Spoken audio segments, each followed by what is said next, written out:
今日係立法會換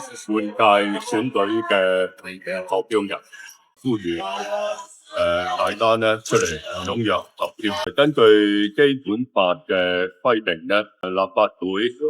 同埋組成立法會嘅議員呢，係有相當廣泛同具體嘅職權嘅，所以立法會嘅功能同埋作用呢